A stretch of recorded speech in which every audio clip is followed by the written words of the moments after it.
मगाशी त्यांच्या एंट्रीला जितक्या टाळ्या वाजल्या तितक्या आत्ताही चालतील.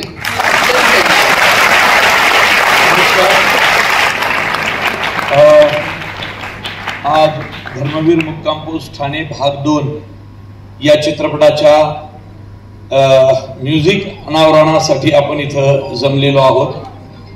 तर संगीत हा भारतीय चित्रपट सृष्टीचा प्राण आहे. संगीताशिवाय चित्रपट पूर्ण होऊ शकत नाही. म्हणूनच कदाचित ट्रेलर लॉन्चच्या आधीही म्युझिक लॉन्च होतो. त्याचं कारण ते असेल. या चित्रपटामध्ये एक असं अप्रतिम गाणं आहे. जसं गेल्या वेळी आई जगदंबे हे गाणं होतं, भेटला विठ्ठल होतं, माझा आनंद हरपला. प्रत्येक गाण्यानं हृदयाचा ठाव घेतला होता. खूप आवडती गाणी या चित्रपटामध्ये झाली. कुठल्याही चित्रपटामध्ये एक गाणं असं घ्यावं अशी माझी नेहमी धारणा असते, जे गाणं कुठल्या ना कुठल्या तरी घटनेला पुढे घेऊन जाईल. म्हणून मी माझा पहिला चित्रपट देऊळबंद, या देऊळबंद चित्रपटासाठी मी गुरुचरित्राचे कर पारायण हे आमच्या प्रणित दादांनी आणि नरेंद्र भिडेंनी केलेलं गाणं होतं. मग माझा मुळशी पॅटर्न आला, त्याच्यात मी मुद्दाम वाढदिवसाचं भाईचा बर्थडे हे गाणं घेतलं, कारण वाढदिवसांना ते बऱ्याच ठिकाणी आता तेच वाजतं. त्याच्यानंतर सरसेनापती हंबीरराव आला, त्याच्यामध्ये मी छत्रपती शिवाजी महाराजांच्या मृत्यूनंतर महाराष्ट्र कसा अनाथ झाला, संपूर्ण देश हिंदवी स्वराज्य कसं अनाथ झालं ह्याच्यावरचं शिवराया नावाचं गाणं होतं. आणि गेल्या वर्षी आवर्जून की गुरुपौर्णिमेवरती गाणं ना मला असं पटकन लक्षात येत नव्हतं की बाबा गुरुपौर्णिमेच्या दिवशी अमुक एक गाणं लावावं. आणि गुरुच्या प्रती, कारण आपल्याला प्रत्येकालाच कोणी ना कोणीतरी घडवलेलं असतं, निदान त्या गाण्याच्या माध्यमातून त्या गुरुजनांचे पांग फेडण्याचा आपण प्रयत्न करू. म्हणून गेल्या वर्षी आम्ही गुरुचरित्राचे कर आहे, भेटला विठ्ठल, अविनाश विश्वजितने अप्रतिम केलेलं हे गाणं. या वर्षी असं काय वेगळं करता येईल की समाजातल्या एका विशिष्ट घटकाला त्या गाण्याचा फायदा होईल, याचा आम्ही विचार केल्यानंतर असं लक्षात आलं की मी ज्यावेळी 10वीत होतो त्याच्याही आधी 2-3 वर्षापासून, म्हणजे माझ्या मते 85 सालाच्या आसपास नंतर सराव परीक्षा सुरू झाल्या, प्रिलिम. पण मला सुद्धा माहित नव्हतं या सराव परीक्षा सुरू कोणी केल्या. इथं ठाण्यातल्या सगळ्या मंडळींशी बोलताना लक्षात आलं की सराव परीक्षा याचा उगम धर्मवीर आनंद दिघे साहेब यांच्या संकल्पनेतून, माध्यमातून, त्यांच्या जवळच्या लोकांच्या प्रेरणेतून, बाळासाहेब ठाकरेंच्या आशीर्वादानं अशा पद्धतीनं सराव परीक्षा सुरू झाल्या.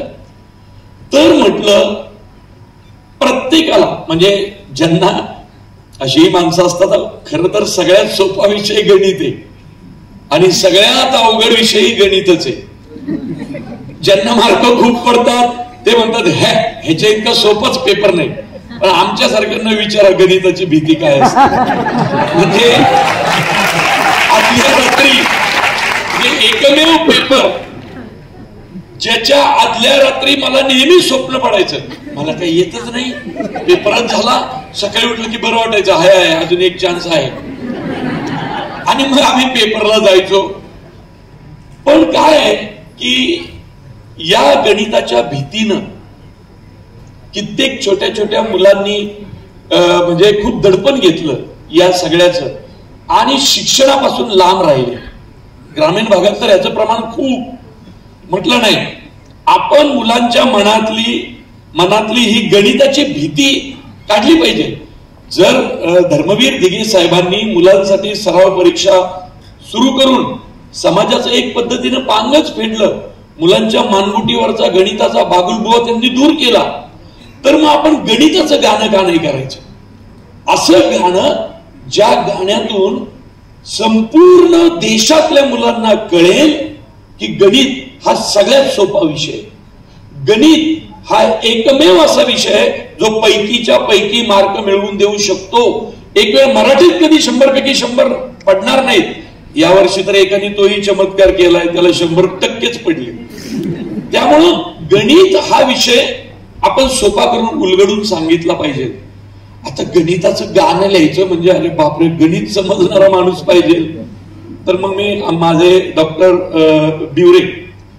प्रसाद बिवरे आमच्या मणिपाल हॉस्पिटलला असतात पुण्यात, त्यांच्याकडे गेलो. का तर तो एकमेव माणूस असा आहे, म्हणजे आनंदाची गोष्ट ही, त्यांना गणितात लहानपणापासून ते शेवटच्या एक्झाम पर्यंत दरवेळी पैकीच्या पैकीच मार्क पडले.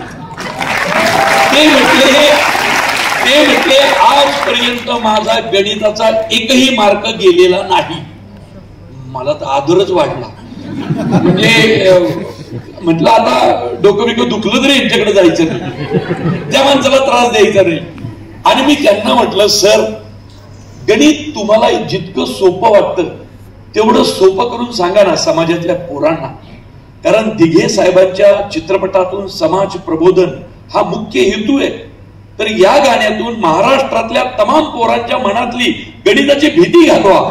आणि काय सुंदर गाणं दिलं, काय सुंदर चाल दिली गेली अविनाश विश्वजित कडून त्याला, काय सुंदर गायला गेलं बेलाकडून आणि विशाल ददलानीकडून. बरं, या गाण्याच्या निमित्तानं बेलानी माझ्या चित्रपटात कधीतरी गावं हे माझं स्वप्नही पूर्ण झालं. तर अशा पद्धतीनं हे गाणं आलंय. त्यामुळं महाराष्ट्रातला एकही लहान मुलगा नसावा, त्याचे पालक नसावे ज्यांनी हा चित्रपट पाहिला नाही. कारण का माहितीये का, तुमच्या मुलाच्या मनातील गणिताची भीती हा चित्रपट काढणार आहे, एवढंच मी सांगतो दिघे साहेबांच्या वतीने. आणि दिघे साहेबांची सराव परीक्षा या गणितातून पुढे जाईल. एवढे एकच कारण की या चित्रपटात हे गाणं आलं, कारण या माणसासाठी. सर, प्रचंड उत्सुकता आहे. आम्हा सगळ्यांची खूप इच्छा आहे की आमच्या मनातली गणिताची भीती खरंच आता निघून जावी.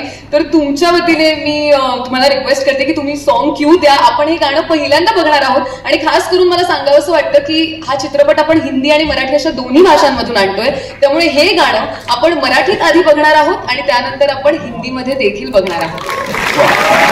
दोन्हीचे गीतकार डॉक्टर बिवरेच आहेत.